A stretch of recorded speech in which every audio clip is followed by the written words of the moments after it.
रात्रीची शांत वेळ, लोक आपल्या घरात झोपलेले आणि अचानक काही सेकंदात संपूर्ण जमीन हादरते. घरातील वस्तू हलू लागतात, भिंतींना तडे जातात आणि घाबरलेले लोक जीव वाचवण्यासाठी रस्त्यावर धावतात. सुरुवातीला हा नेहमीचा भूकंप वाटतो, पण काही वेळातच त्याची भीषणता समोर येते.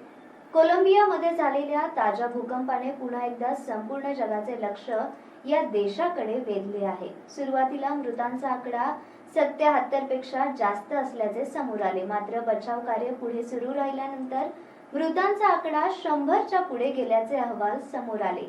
त्यामुळे अंतिम आकडा अजून बदलू शकतो.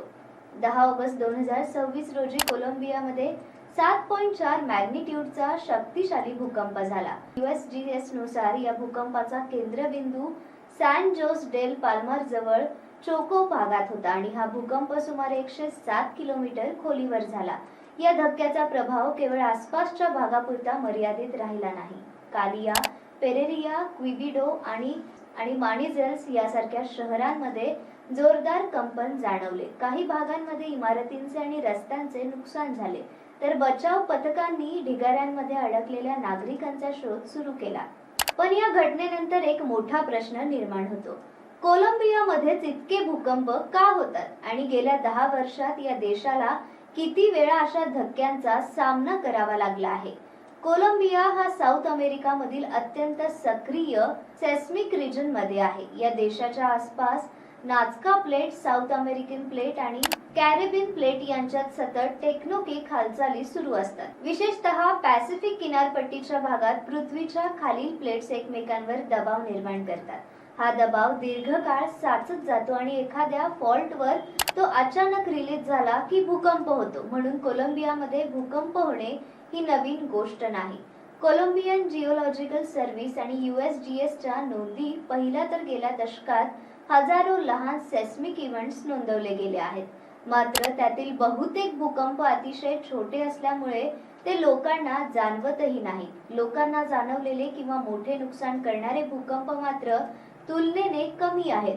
गेल्या काही वर्षातील घटनांकडे पाहिल्यास कोलंबियाची सेस्मिक परिस्थिती किती सक्रिय आहे हे लक्षात येते. 2023 मध्ये सेंट्रल कोलंबियामध्ये सुमारे 6.1 मॅग्निट्यूडचा भूकंप झाला होता. त्याचा धक्का बोगोटा आणि आसपासच्या भागातही जाणवला आणि जीवितहानी झाली. त्यानंतर 2025 मध्ये कंडिनेमार्का भागात 6.3 मॅग्निट्यूडचा भूकंप नोंदवला गेला. आता 2026 मध्ये आलेला 7.4 मॅग्निट्यूडचा भूकंप त्यापेक्षा अधिक शक्तिशाली ठरला आहे.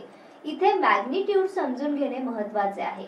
भूकंपाची मॅग्निट्यूड स्केल साधी 1 ते 10 अशी सरळ स्केल नाही, ती लॉगॅरिथमिक आहे. त्यामुळे मॅग्निट्यूड मध्ये थोडी वाढ झाली तर अर्थक्वेक मधून रिलीज होणारी एनर्जी मोठ्या प्रमाणात वाढते. त्यामुळे 6 मॅग्निट्यूड आणि 7.4 मॅग्निट्यूड या दोन भूकंपांमध्ये दिसतो त्यापेक्षा कितीतरी मोठा फरक असतो. या भूकंपाची खोली ही सुमारे 107 किलोमीटर होती. मात्र भूकंपामुळे होणारे नुकसान केवळ मॅग्निट्यूड किंवा डेप्थ वर अवलंबून नसते. इपिसेंटर पासूनचे अंतर, जमिनीचा प्रकार, इमारतींची गुणवत्ता, लोकसंख्येची घनता, इमर्जन्सी रिस्पॉन्स व्यवस्था हे सर्व घटक तितकेच महत्त्वाचे असतात. मोठ्या भूकंपानंतर आफ्टर शॉक्सचा धोकाही कायम राहतो.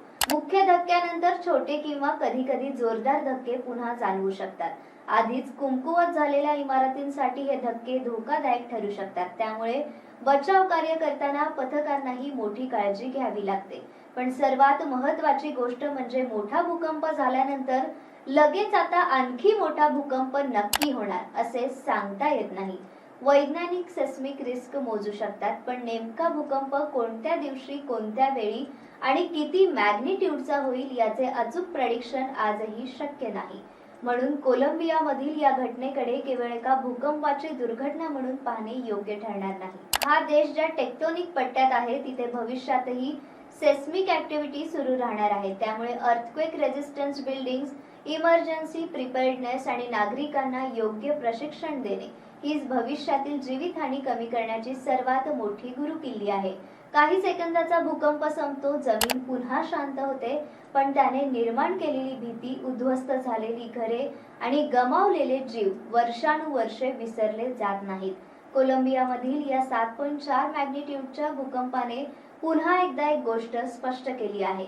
भूकंप कधी येईल हे आपण सांगू शकत नाही, पण तो आला तर त्याचा सामना करण्यासाठी आपण किती तयार आहोत हे नक्कीच आपल्या हातात आहे. आता यावर तुमचं मत कमेंटमध्ये नक्की सांगा.